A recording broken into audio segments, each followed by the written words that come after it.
आपलं काल दुसऱ्या दिवशी सुनावणी होत आहे. काल ज्या प्रकारे सुनावणी झाली, दोन्ही गटांनी आपली बाजू मांडली आणि अध्यक्षांची भूमिका कशा प्रकारे बघता तुम्ही? सुरुवातीलाच मी या विषयावर सांगितलेलं आहे की शेड्यूल 10 प्रमाणे सगळे अधिकार माननीय अध्यक्षाचे आहेत आणि त्या पद्धतीनं एका वेळेच्या बंधनामध्ये हे सगळे निर्णय घेण्याची जरूरत होती. पण पहिल्यांदा महाराष्ट्राच्या इतिहासात, कारण की महाराष्ट्रातलं विधिमंडळाच्या कामकाजाचं कौतुक हे नेहमी देशपातळीवर केलं जातं, पण ज्या पद्धतीनं महाराष्ट्रातलं जे राजकारण घाणेरडं करण्याचं काम जे बीजेपी करते आहे त्याचं हे दर्शनही आपल्याला विधिमंडळाच्या कामकाजातलं पाहता आलं. आणि माननीय सुप्रीम कोर्टाला राज्याच्या विधानसभेच्या अध्यक्षावर ताशेरे ओढावे लागले, हीच खऱ्या अर्थानं महाराष्ट्रासाठी एक प्रकारचं म्हणजे महाराष्ट्राच्या विधिमंडळाच्या राजकीय व्यवस्थेला कलंक लावण्याचं काम. नमस्कार सगळ्यांना. तुम्ही बिझनेस करायला आहे, कुठला बिझनेस केला तर तुम्हाला चांगला होते हे बघायसाठी तुम्ही ॲस्ट्रोलाइट डाउनलोड करा. पहिला कॉल फ्री मध्ये मिळतील. आताची लोक करतात असं चित्र त्याच्यातून स्पष्ट होत आहे. त्यामुळे त्या विधानसभा अध्यक्षाच्या खुर्चीचं पावित्र्य हे नेहमी कायम राहावं, कारण की मोठी मोठी लोक त्या खुर्चीवर गेली. देशाच्या लोकसभेचं सुद्धा नेतृत्व विधानसभा अध्यक्षाच्या महाराष्ट्राच्या खुर्चीने केलेलं आहे, असं या खुर्चीचं महत्त्व आहे. त्यामुळे आज जे चाललेलं आहे ते बरोबर नाही चाललेलं आहे. आता आपण पाहतोय की काल सुनील प्रभूंनी डॉक्टर बाबासाहेब आंबेडकरांच्या संविधानामुळे मी आमदार झालो अशा पद्धतीचं त्यांनी त्यांचे जे काही बयान चालले होते त्याच्यामध्ये, पण तो बाबासाहेब आंबेडकरांचा नामोल्लेख सुद्धा प्रोसिडिंगमध्ये येऊ द्यायचा नाही. या पद्धतीने अगर समजा विधानसभा अध्यक्षाच्या मदतीने कारवाई होत असेल तर हे फारच चुकीचं चाललेलं आहे. दुरुस्ती व्हावी. विधानसभेचं अधिवेशन लागलेलं येणार आता 7 डिसेंबरपासून सुरू होत आहे आणि यावेळेची चर्चा ही याच्यावरही आम्ही विधानसभेमध्ये आणू, कारण की अखेरी विधानसभा अध्यक्षाचे काही अधिकार असतात, त्या अधिकारात हस्तक्षेप करायचं काही कारण नसतं. पण या पद्धतीनं महाराष्ट्राच्या विधिमंडळ कामकाजाला काळीमा लावण्याचं काम होत असेल तर निश्चितपणे याच्यात आम्हाला शांत बसता येणार नाही. आम्ही विधानसभा अध्यक्षाची आम्ही विचारू.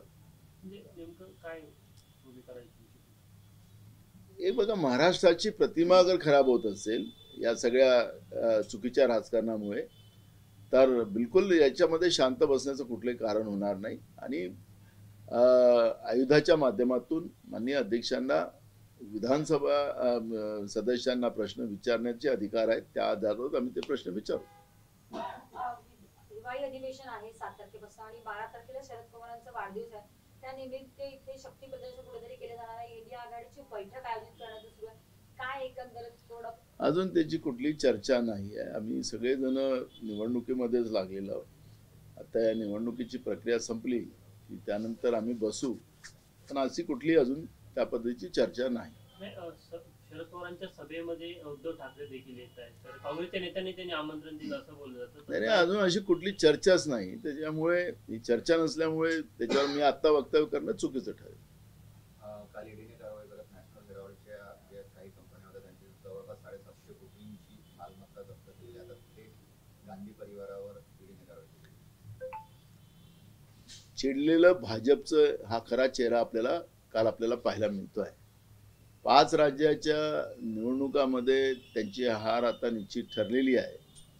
लोकांचा कौल आमचे नेते राहुल गांधींच्या नेतृत्वात आणि मल्लिकार्जुन खरगेंच्या नेतृत्वामध्ये लोकांचा कौल आपल्याला पाहायला मिळते आहे. प्रधानमंत्र्याच्या सभेला लोक जमा होत नाही, गृहमंत्री त्यांचे जे आहे देशातले त्यांच्यासाठी लोक जमा होत नाही, आणि जेव्हा त्यांच्यासमोर सगळीकडे आता हार निश्चित ठरलेली आहे आणि अशा वेळेस रागाच्या भरात सूडबुद्धीनं ही कारवाई त्यांनी केलेली आहे. मागच्या काळात आमच्या नेत्या सोनियाजी गांधी असतील, राहुलजी गांधी असतील, यांनी खूप त्रास दिला, पण त्यामध्ये यांना काहीच भेटलं नाही. ही जी काही प्रॉपर्टी आहे ही देशाची प्रॉपर्टी आहे आणि या प्रॉपर्टीमध्ये ॲक्च्युली काँग्रेस पक्षाची प्रॉपर्टी आहे. या देशाच्या असंख्य काँग्रेस जणांचे पैसे त्याच्यामध्ये आहेत. हे गांधी परिवाराचे पैसे नाही आहेत.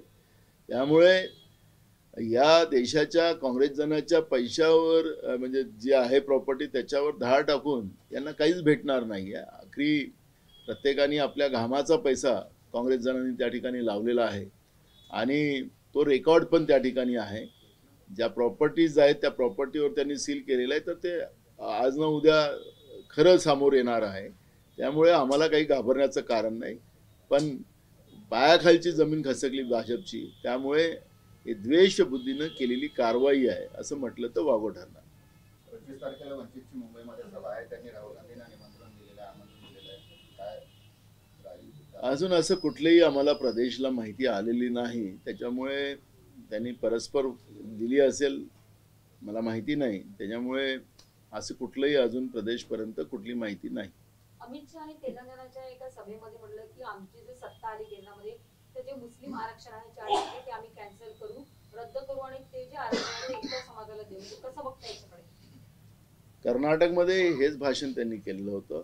ते त्याचं फ्लॉप ठरलं. एक आमचा त्यांना सवाल असा आहे, आरक्षण हा मागास समाजाचा अधिकारच आहे. ते डॉक्टर बाबासाहेब आंबेडकरांनी संविधानामध्ये दिलेलेच आहे. पण तुम्ही जे जातनीय जनगणना करत नाही, आर्थिक शैक्षणिक जनगणना आपण करत नाही, त्यामुळे हे सगळे प्रश्न निर्माण झालेले आहेत. तुम्हाला एखाद्या धर्माच्या नाही पण मुस्लिम धर्मामध्ये सुद्धा अशा मागास जाती खूप आहेत. त्या जातीला आरक्षणाची गरज आहे. जसं हिंदू धर्मामध्ये विविध जाती आहेत. मी ओबीसीचा आहे, मी मागास जातीचा आहे म्हणून आम्हाला आरक्षण आहे.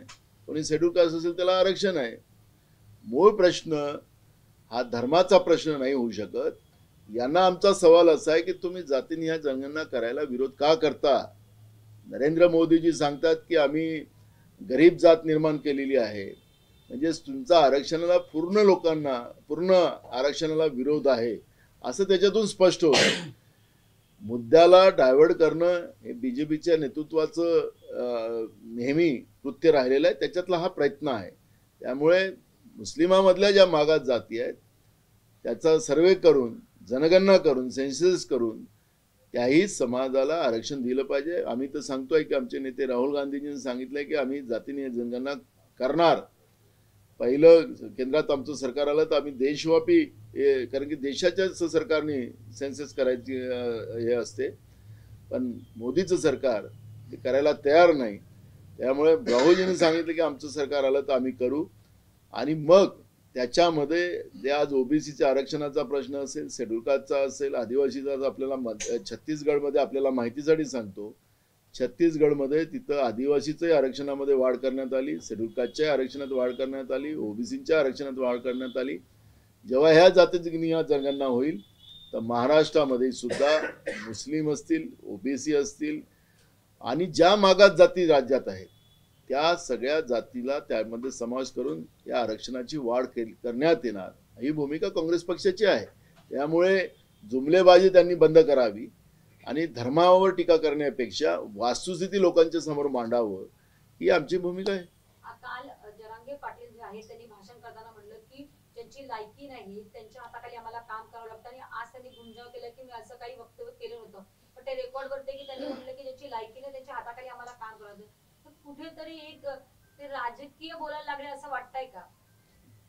माझा एक प्रश्न असा आहे, आम्ही परवा पण सांगितलं की हे आंदोलन जे आहे मराठा वर्सेस ओबीसी दोन समाजांना भडकवून सरकार हे मुद्दाम घडवते आहे असं आमचं म्हणणं आहे.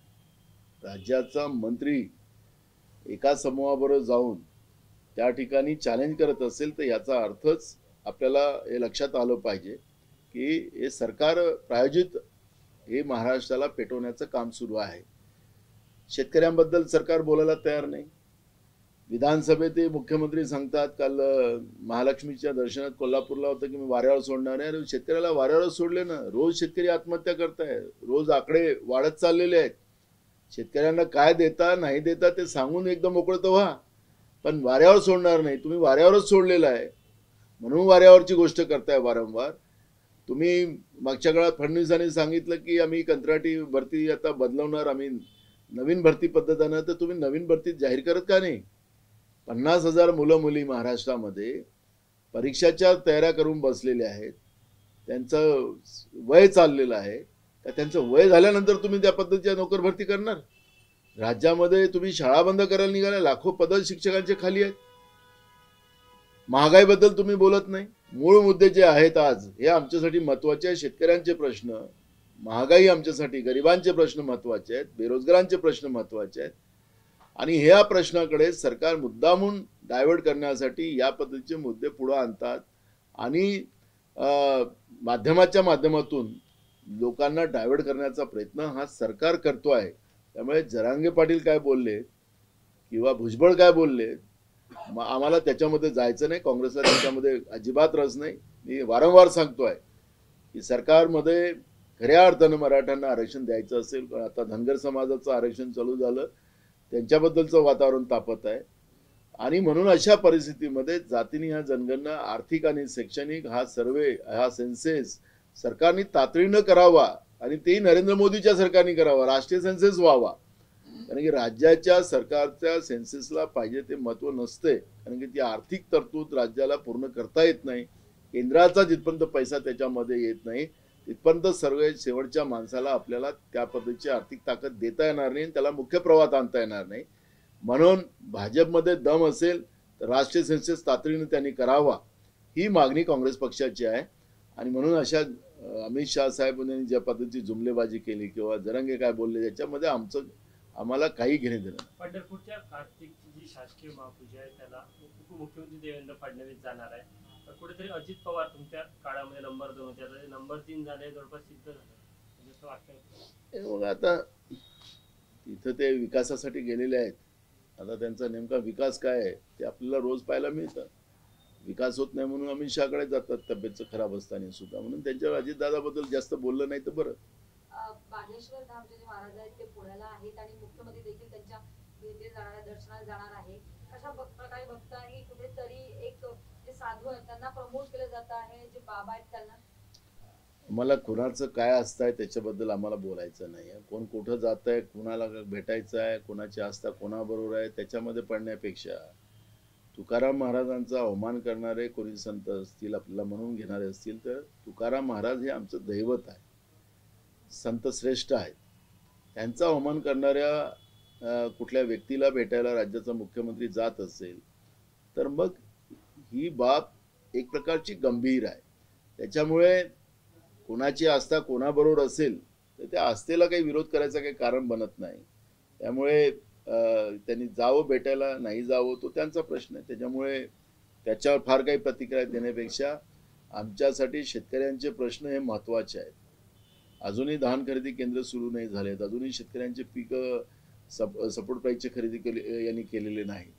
सरकार आपल्या दारीच्या माध्यमातून जनतेच्या पैशाची लूट सरकार करते आहे. कालच भंडाऱ्यामध्ये जेव्हा सरकार आपल्या दारीमध्ये करोडो रुपयाचा जनतेच्या पैशाचा चुरोडा त्या ठिकाणी सरकारने केलेला आहे. आणि तरी मुख्यमंत्री म्हणतात की आम्ही पेंडॉल ताणलं, लोकांसाठी ताणलं. ते कोणाच्या पैशाने, पण कशासाठी गेलात तुम्ही? उपमुख्यमंत्री, अर्थमंत्री राज्यातले सांगतात की आम्ही 1900 कोटी रुपयाचं वाटप केलं. काय वाटप केलं? ज्या काँग्रेसच्या काळातल्या योजना होत्या, 7-12 वाटप, व्यक्तिगत लाभाच्या योजना, त्या पंचायत समिती, ग्रामपंचायतच्या पातळीवर होत होत्या. तुम्ही काय नवीन काय केलं? पण तुम्ही जे जनतेची आणि त्या जिल्ह्याच्या लोकांचे पैसे, कारण की आज अनेक गावात साधे जायला रस्ते नाहीत आणि तुम्ही कोट्यावधी रुपये त्या ठिकाणी लूटपाट करतात कमिशन खाण्यासाठी. पेंडॉल 70-80 लाखाचा आणि तुम्ही 3.5 कोटी रुपयाचा पेंडॉल त्या ठिकाणी तयार केला. म्हणजे कोट्यावधी रुपये तुम्ही तुमच्या बगलबच्च्यांच्या घशात टाकतात आहात. हे सगळे चित्र आपण पाहतोय. त्याच्यामुळे या सरकारने तातडीनं या सगळ्या गोष्टीकडे लक्ष करण्याचं आहे. कोण कार्तिक आषाढीच्या पूजेला जातं आणि कोण जात नाही ते आम्हाला त्याच्यातलं काय घेणं. आमचा पांडुरंग आमचा शेतकरी आहे, आमचा पांडुरंग आमचं शिकलेले मुलं मुली आहेत, आमचा गरीब माणूस आमचा पांडुरंग आहे. आणि म्हणून त्या पांडुरंगाला न्याय द्या अशी भूमिका काँग्रेस पक्षाची आहे. नानाभाऊ, त्या दिवशी त्या शासन आपला झाली कार्यक्रमाच्या पहिले रोड शो मुख्यमंत्र्यांनी दोन्ही उपमुख्यमंत्र्यांनी केला. तुमचा होम जिल्हा आहे तो, कुठेतरी सरकारी कार्यक्रमाच्या माध्यमातून प्रचार करतात. पण तो रोड शो करायला गेले पण लोकच रस्त्यावर नव्हते, सोडून पळाले. ते लोकांना जे काही संघटना भेटायच्या होत्या त्यांना त्या संघटनेला न भेटता ते पळून गेले.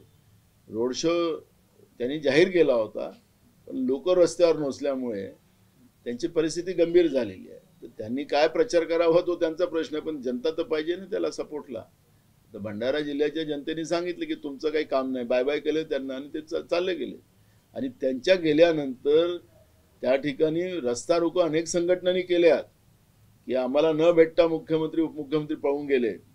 आणि त्याच्यानंतर कलेक्टर आणि SP सगळ्यांची मध्यस्थी करून ते सगळ्या संघटनेचा रस्ता जो रोको होता तो थांबवला.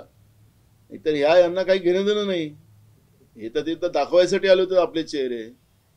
तसे बसवरच राहतात त्यांचे चेहरे. काही मधल्या काळात तर काही लोक काळ्या तोंडाला फासत होते, तसंही आपण पाहिलं. पण आज जी काही परिस्थिती आहे, जनतेच्या पैशाची उधळपट्टी करणं हेच त्यांचं काम आहे. विजय वडेट्टीवारांची जी भूमिका आहे त्यावर आता मोठ्या प्रमाणात जे आहे वाद होत आहे. छगन भुजबळांनी याला त्याला समर्थन दिले नाही, आमच्या पक्षाच्या भूमिकेला समर्थन आहे असं ते म्हणत असेल तर मग ते त्या मंचावर कशासाठी गेले होते? का पक्षाची परवानगी घेऊन गेले होते की नाही? मला मूळ प्रश्न आहे की मी होतो निवडणुकीच्या प्रचारामध्ये, काय झालं ते मला माहिती नाही. आता जेव्हा आम्ही भेटू त्यावेळेस त्यांच्याशी या सगळ्या विषयावरची चर्चा करू. तुम्हाला त्यांच्याकडून जास्तीची माहिती पाहिजे असेल तर तुम्ही त्यांना भेटून त्यांच्याकडून विचारून घ्या. पण पक्षाची भूमिका त्यांनी सांगितलं होती का? पक्षाच्या परवानगीने ते तिथे गेले होते की नाही ते ओबीसी? मी नव्हतो इथं, त्याच्यामुळे माझा काही संपर्क नव्हता त्यांच्यासोबत. त्याच्यामुळे आता मी आलेलो, आता जेव्हा भेट होईल त्यावेळेस त्यांची चर्चा करू. पुन्हा वडेट्टीवारांनी एक आणखी वक्तव्य केलं होतं की बाबासाहेबांनी जर धर्मांतरण केलं असतं तर ते निर्माण झालं असतं, मुस्लिम जर धर्म स्वीकारला असता तर आज परिस्थिती आणखी वाईट झाली असती. मी ऐकलं नाही. तुम्ही त्यांच्याशी काय असेल ते स्पष्टीकरण तुम्ही देऊ शकता. राजकारणामध्ये ट्विटवर आता सुरू झाले फोटो ट्विट करणं. मकाऊ मधले चंद्रशेखर बावनकुळेचे फोटो ट्विट झाल्यानंतर भाजपनं तुमचे पण जुने फोटो ट्विट केले. कुठेतरी एक पर्सनल अटॅक करणं राजकारणामध्ये सुरू झालंय का? दोन गोष्टी आहेत. भाजप ज्या पद्धतीने वागते आहे, जी निस्ता आहे, आपण पाहिलं असेल की उपमुख्यमंत्र्यांनी गृहमंत्र्यांनी स्टेटमेंट केलं की ते माफ करून ते फोटो दाखवलेले आहेत. पण बावनकुळेंनी तातडीने सांगितलं की मी स्वतः होतो तिथं. त्याच्यानंतर त्यांचं स्टेटमेंट आलं. तर ते कसं आपल्या लपवतात ते त्याच्यातून स्पष्ट होतं. राहिलं संजय राऊतांनी जे ट्विट केलं होतं त्याच्यामध्ये मी सांगितलं होतं की बावनकुळे सारखे दिसतात, त्याला गृह विभागाने ते तपासावं, वास्तविकता काय आहे ती माहिती जनतेला द्यावी.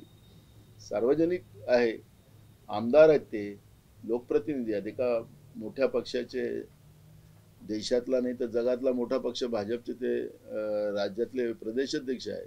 अशा व्यक्तीच्या बद्दलचे अशा पद्धतीचा फोटो येतो, त्याची माहिती द्यावी, एवढंच मी म्हटलं होतं. आता आमचं आहे तर ते आमच्याबद्दल तर त्यांना फारच प्रेम आहे, त्याच्यामुळे मी काही त्याच्यावर बोलत नाही. आम्ही मुद्दाहून असं आहे की हिनवायचं कोणाला कसं, त्याचं त्या भाजपची ते आहे. आता संजय राऊत सांगतात की 3.5 कोटी रुपये एका तासात त्यांनी उडवले, तिथं हारले. आता हे गंभीर आरोप आहे. एकीकडे नरेंद्र मोदीजी मैंने खाऊंगा न खाने दूंगा सांगतात. आता ते संजय राऊतांनी केलेला आरोप काही छोटा नाही आहे, मोठा आरोप आहे. म्हणजे नुसतं ते तिथं बसलेले आहे इथपर्यंत नाही, पण त्यांनी 3.5 कोटी रुपये एका तासात त्यांनी तिथं हारलेत, अशा पद्धतीचा आरोप हा गंभीर आहे. त्याच्यामुळे भाजपला जे संजय राऊतांनी केलेल्या आरोपाचं खंडन केलं पाहिजे, त्याचा वास्तविकता लोकांसमोर मांडली पाहिजे. तर ते ज्या पद्धतीने हे महाराष्ट्राचं राजकारण घाणेरडं करायचं काम जे चाललेलं आहे त्याला थांबवलं पाहिजे, कारण ते सत्तेत आहेत. सत्तेमध्ये हे थांबवण्याची सत्ताधीशांचंच काम आहे. पण लोकांचं जे काही नाही त्याच्याबद्दलचं काही सांगायला निघाले असतील, नसेल त्यांनी 3.5 कोटी रुपये खर्च केलेत, काय असेल त्याचा जो पुरावे आहे ते सांगतात, तर बिलकुल समोर करून घेतलं पाहिजे, अशी भूमिका आमची आहे. पण आता या पद्धतीच्या समजा भूमिका ते पुढे आणून राज्यातलं वातावरण खराब करायचा प्रयत्न करत असतील आणि आम्हाला त्याच्यातला रस नाही. मी तुम्हाला सांगतो की कोण मकाऊमध्ये जा की कोण कुठं जा, आमचं काँग्रेसचं काही त्याचं घेणं देणं नाही. आमची भूमिका त्याच्यातली स्पष्ट आहे की आम्हाला राज्यातलं सरकार हे जनतेसाठी असलं पाहिजे, पण आज महाराष्ट्रातलं सरकार जनतेसाठी नाही. म्हणून मोठ्या प्रमाणात शेतकऱ्यांच्या आत्महत्या होतात आहेत, म्हणून मोठ्या प्रमाणात तरुण गृहिणी आत्महत्या करतात आहेत. आणि या सगळ्या गोष्टीला सरकारने उत्तर द्यावं ही भूमिका काँग्रेस पक्षाची. आम्हाला कोणाच्या व्यक्तिगत जीवनामध्ये हस्तक्षेप करायचा कुठलाही रस नाही आणि तो आमचा अधिकार पण नाही, त्याच्यात आम्हाला जायचं पण नाही.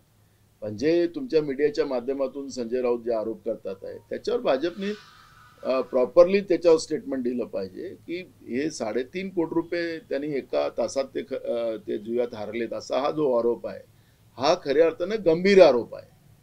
विदेशात तर काय आता सगळ्यात जास्त या सरकारमध्ये आमचे आमदार विदेशातच आहेत यावेळेस. आता पहिल्यांदा इतक्यांदा आमचे आमदार विदेशात गेले. त्यामुळे मला त्या विदेशात कोण कुठं जातात काय जातात मला त्याच्यावर जायचं नाही आहे. पण जनतेच्या प्रश्नाचं काय याचं उत्तर सरकारने द्यावं ही आमची भूमिका आहे.